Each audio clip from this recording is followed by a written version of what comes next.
기도주일 둘째 날 시간입니다. 다 함께 묵상 기도하시겠습니다.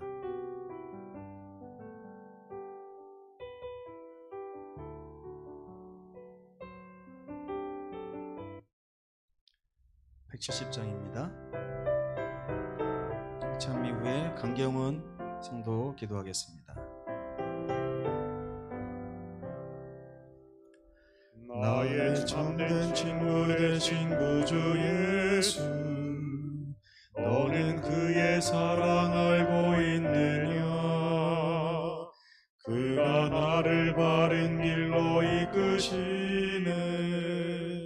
다른 친구 할 수 없었던 그 일, 주님 외에 다른 친구 없네. 주와 같은 친구 또 없네. 나를 죄악에서 구원하셨으니 그의 사랑 크셔라. 내가 나의 주를 처음 배웠을 때 나의 맘엔 죄가 가득하였네.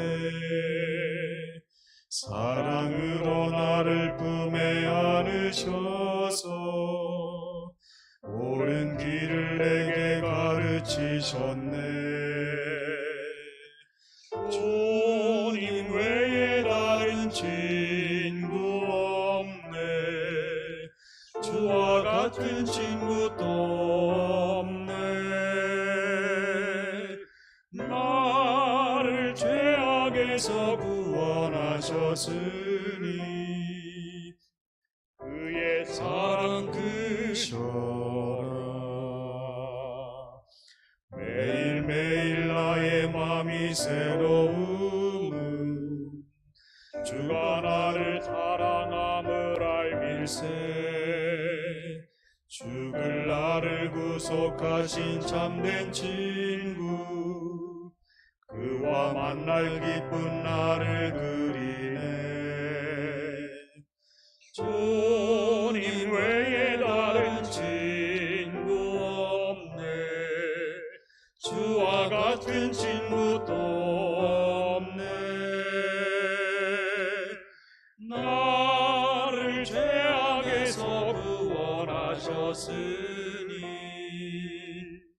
그의 사랑 크셔라. 아멘. 기도하겠습니다.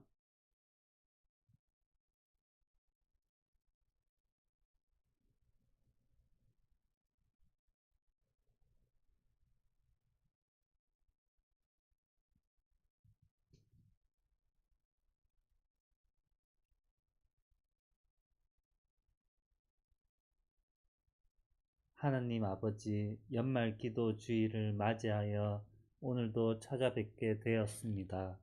하나님과의 관계 속에서 저희의 믿음을 돌아보게 하여 주시고, 한 해 동안 믿음 위에 굳게 서지 못했을지라도 이 시간 진실되게 주님을 바라보게 하여 주세요.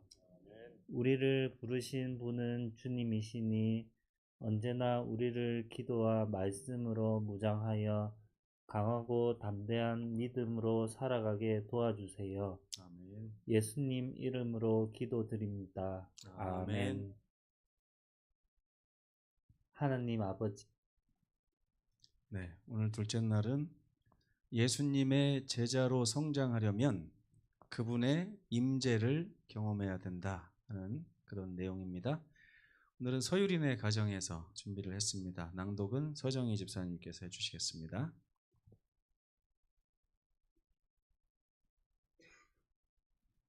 예수님의 제자로 성장하려면 그분의 임재를 경험하라. 성경에 따르면 예수님 안에서는 성장이 필수이다. 이 성장은 성경 읽기, 기도, 예배, 찬양, 교우들과의 교제, 세상을 향한 봉사와 전도, 하나님의 임재에 대한 경험 등에서 일어난다. 사도행전 2장 42절부터 47절, 4장 32절부터 36절. 하나님이 가장 자주 하신 약속, 구약과 신약을 통틀어 하나님께서는 내가 너와 함께하리라고 거듭 말씀하신다. 이것은 그분께서 가장 자주 하셨던 약속이다. 태초에 하나님은 아담과 하와와 함께 동산에 계셨다. 그분은 오직 우리와 함께 있기를 원하셨기에 한 주일의 하루를 정하여 안식일로 주셨다. 타락한 뒤에도 그분은 이스라엘 백성에게 그들과 함께 하시는 당신의 임재의 상징으로 자신을 위한 성소를 지으라고 지시하셨다. 하나님이 우리 중에 임재하심을 보여주는 가장 큰 실제는 바로 예수님이다. 그분의 이름인 임마누엘은 그분이 우리와 함께 하시는 하나님이심을 선포하고 있다. 승천하시기 전에 예수께서는 우리와 항상 함께 하겠다고 약속하셨다. 그분은 영원토록 우리와 함께 하시며 우리 안에 거하시기 위해 성령을 주셨다. 그 온 시대의 절정은 예수님께서 죄를 마실 때 그분과 영원히 함께하는 것이다. 하나님은 항상 우리와 함께 계신다. 우리가 그분의 임재를 깨닫지 못할 수도 있지만 그렇다고 해서 그것이 사실이 아닌 것은 아니다. 그리하면 여호와 그가 내 앞에 가시며 너와 함께 하사 너를 떠나지 아니하시며 버리지 아니하시리라. 이것이 오늘날 우리에게 주시는 하나님의 약속이다. 우리와 함께 하시는 하나님을 경험한다는 것은 어떤 의미일까? 1. 우리는 사랑받고 있다. 나는 최근 휴스턴에서 시카고로 가는 비행기 안에서 정보기술회사의 임원 옆에 앉게 되었다. 그는 전 세계를 돌아다니며 자주 집에서 떠나 사는 사람이었다. 가족이 너무도 그리운 그는 자기 가족만 사용할 수 있는 전용 전화번호를 갖고 있었다. 보통 그에게 전화하는 사람은 한 단계를 거쳐야 그와 통화할 수 있지만 그의 가족은 언제든지 그에게 곧장 전화할 수 있었고 가족들은 그가 분명히 응답할 것임을 알고 있었다. 그는 아내와 아이들의 목소리보다 더 달콤한 목소리는 없어요 라고 말했다. 가족들과 전화통화를 해야 한다면 나는 모든 것을 멈출 수 있어요. 그와 이야기를 나누면서 나에게도 하늘에 계신 아버지와 직통전화가 있다는 사실을 새삼 깨달았다. 여호와는 자기를 부르는 모든 자에게 가까이 하시느니라. 내가 기도할 때 그분은 방해받았다고 느끼지 않으신다. 내가 아프거나 낙담할 때 그분은 손을 내밀어 위로해 주시거나 자기를 대신해 다른 사람들이 나를 위로하도록 지시하신다. 나에게 기쁨이 넘칠 때 나는 그분께 소리를 칠 수 있다. 나에게는 하나님과 1:1 연락망이 있다. 엘렌 화이트이 말하는 하나님의 사랑은 궁극적으로 우리와 함께 하시는 그분의 임재이다. 예수께서 이 세상에 오시어 우리와 함께 거하셨기 때문에 우리는 하나님이 우리의 시련을 아시고 우리의 슬픔을 가슴 아파하시는 분임을 알 수 있다. 우리는 창조주가 죄인들의 친구이심을 아담의 후손들은 누구나 다 알 수 있다. 구주의 지상 생애에서 나타난 은혜로운 교훈과 기쁨의 약속, 사랑의 행위와 거룩한 이끄심, 하나하나에서 하나님이 우리와 함께 하심을 볼 수 있기 때문이다. 2. 우리는 결코 혼자가 아니다. 하나님은 어떤 방식으로든 우리에게 필요한 모습으로 나타나는 분이시다. 고아에게 그분은 영존하시는 아버지이시다. 갓난아기에게 그분은 자애로운 어머니이다. 외로운 자들에게 그분은 항상 우리와 함께 하시는 전능한 동반자이시다. 병든 자, 버림받은 자, 죽음의 골짜기로 들어가는 자에게 그분은 내가 너와 함께 하리라 고 약속하는 분이시다. 하나님의 임재에 관하여 가장 흥미로운 것 중 하나는 거기서 얻는 기쁨이다. 주의 앞에는 충만한 기쁨이 있고 주의 오른쪽에는 영원한 즐거움이 있나이다. 하나님은 내가 무슨 일을 겪든 내가 어디에 있든 항상 나와 함께 하셔서 확신과 소망으로 인생을 대할 수 있게 돕는 분임을 나는 확신한다. 3. 하나님의 임재를 삶의 현실로. 하나님은 우리 삶의 모든 면에서 끊임없이 자신을 나타내고자 하신다. 그분은 우리에게 전심으로 자기를 찾으라고 호소하신다. 그분은 예레미야 29장 12절부터 44절에서 그 방법을 알려주신다. 너희가 내게 부르짖으며 내게 와서 기도하면 내가 너희들의 기도를 들을 것이요. 너희가 온 마음으로 나를 구하면 나를 찾을 것이요. 나를 만나리라. 이것은 여호와의 말씀이니라. 여기에 눈여겨보아야 할 2가지 조건이 있다. 부르짖고 구하라는 것이다. 4. 나를 부르라. 일에 몰두하거나 바쁜 생활로 주의가 산만해지면 우리는 하나님과 멀어진다. 문제는 그분이 아니라 우리에게 있다.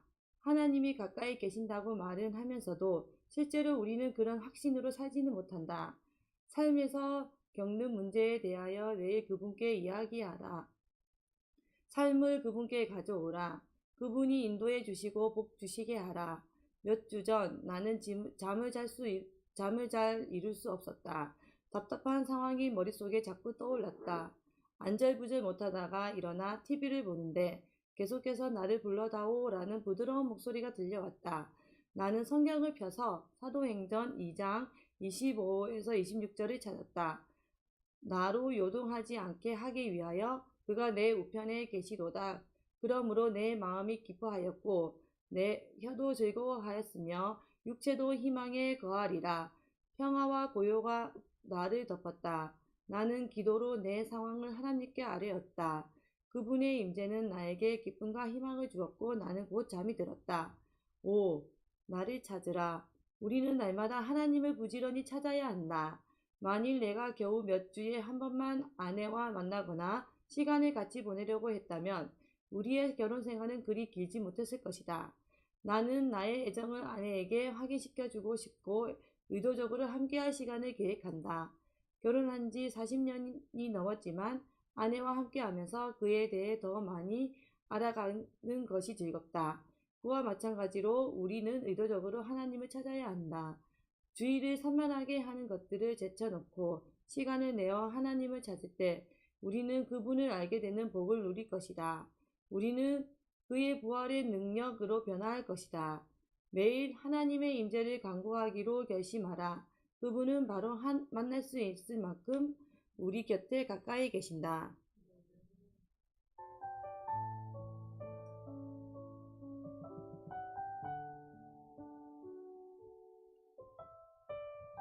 네, 오늘 말씀은 굉장히 중요한 말씀입니다. 우리가 예수님의 제자로 성장해야 될 때 늘 그분과 함께 있는 것은 너무나 중요하다고 하는 것입니다. 우리가 늘 잊지 말아야 할 것은 우리는 예수님으로부터 늘 사랑을 받고 있다고 하는 사실과 우리가 늘 혼자가 아니라고 하는 사실입니다. 하나님께서는 가장 많이 약속하신 게 뭐냐면 내가 너희와 항상 함께 있으리라 하는 약속이었습니다. 그래서 우리와 함께 하시고자 하는 하나님을 삶에서 느끼고 경험하며 사는 것은 얼마나 중요한지 모릅니다. 우리에게 삶의 고난길이 있을 때 주님께서는 나를 부르라, 내가 너희를 만날 것이다 라고 약속하셨습니다. 언제나 이번 기도주일을 통해서 우리 주님, 우리 가까이 계신 주님을 찾고 부르고 만나는 우리 성도들 됐으면 좋겠습니다. 지금 이 시간에는 묵상을 위한 질문입니다. 첫 번째, 하나님의 임재를 강력하게 느꼈던 사건이 혹시 있으시면 이 시간 좀 떠올려 보시면 좋겠습니다. 두 번째, 일상생활에서 하나님의 임재를 의도적으로 인식하려면 어떻게 해야 될지 고민해 보는 시간을 가졌으면 좋겠습니다. 나의 신앙생활에서 주님의 임재는 충분한지 그렇지 못한지, 충분하지 않다면 어떻게 해야 되는지 이 시간 잠시 이 앞을 보시면서 영상하고 묵상하는 시간을 갖도록 하겠습니다.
각자의 삶에 우리 주님께서 함께 하셨던 그런 역사들은 다 있을 거라고 생각을 합니다.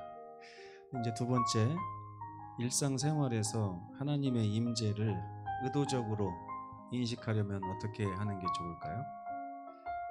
제가 잠시 고민을 해봤는데 저는 휴대폰에 알람을 가끔 맞춰 놓습니다. 중요한 일이 있을 때 잊지 않기 위해서 알람을 맞춰 놓는데, 알람을 이렇게 중요한 가장 내가 소중한 시간에 알람을 맞춰 놓고 알람을 딱 보면 거기에 지금 내 곁에 주께서 계신다 이렇게 알람 이름을 붙여 놓으면 참 좋겠다 하는 생각을 해보게 됐습니다. 그동안 제가 자주 사용하던 방법이거든요. 무엇을 잊지 않기 위해서 알람이 울릴 때 지금 무슨 할 일이 있었지? 알람에 제목을 붙일 수 있는 거 다 아시죠? 그래서 알람을 맞춰 놓고 오늘도 주께서 나와 함께 하신다, 이런 알람을 좀 맞추면 좋을 것 같다 하는 생각을 해보게 되었습니다. 여러분 각자의 방법을 한번 연구해 보시면 좋겠습니다.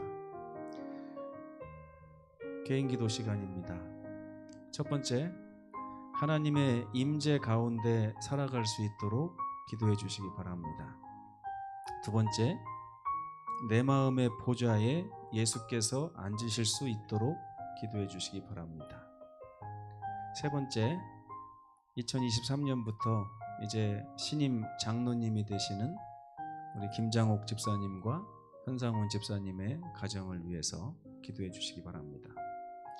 네 번째, 우리 남자 집사님들의 가정, 특별히 수석 집사로 부름받은 우리 강도철 집사님과 또 윤기로 집사님, 이기철 집사님, 오영궁 집사님, 김복선 집사님, 공경일 집사님, 이렇게 7분의 집사님들의 가정을 위해서도 기도해 주시기 바랍니다. 함께 혼자 기도하셔도 좋고요. 혹시 마음이 맞는 분들이 있으면 둘씩 짝을 지어서 원하시는 대로 기도하셔도 좋을 것 같습니다. 시작하시겠습니다.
하나님께서 스바냐 선지자를 통해서 우리 교회와 개인에게 주시는 말씀을 낭독하고 기도하겠습니다. 스바냐 3장 16절부터 있는 말씀입니다. 그날에 사람이 예루살렘에게 이르기를 두려워하지 말라. 시온아, 내 손을 늘어뜨리지 말라. 너의 하나님 여호와가 너의 가운데 계시니 그는 구원을 베푸실 전능자시라. 그가 너로 인하여 기쁨을 이기지 못하여 하시며 너를 잠잠히 사랑하시며 너로 인하여 즐거이 부르며 기뻐하시리라 하리라. 내가 대회로 인하여 근심하는 자를 모으리니 그들은 내게 속한 자라. 너의 치욕이 그들에게 무거운 짐이 되었느니라. 그때 내가 너를 괴롭게 하던 자를 다 벌하고 저는 자를 구원하며 쫓겨난 자를 모으며 온 세상에서 수욕받는 자로 칭찬과 명성을 얻게 하리라. 아버지 하나님, 우리 가운데 계심을 감사합니다. 우리로 하여금 아버지의 사랑을 느끼는 백성들 되게 도와주시고 늘 아버지의 임재 안에서 그 임재의 무한한 가치와 행복을 아는 백성 되게 하여 주시옵소서. 스바냐를 통해서 우리의 손을 늘어뜨리지 말라 용기를 주시는 주여, 주께서 우리가 당하는 이 세상의 험한 인생길 가운데서 끝까지 약속하시며 내가 너를 즐거이 부르며 기뻐하니 너는 나를 믿고 나를 따르라. 내가 너의 모든 수치를 면하게 하며 칭찬과 명성을 얻게 할 것이라고 약속해 주심을 감사합니다. 이 저녁에 우리와 함께 하신 주의 은혜 감사하오며 예수님의 이름으로 간절히 기도합니다. 아멘. 묵상 기도하시겠습니다.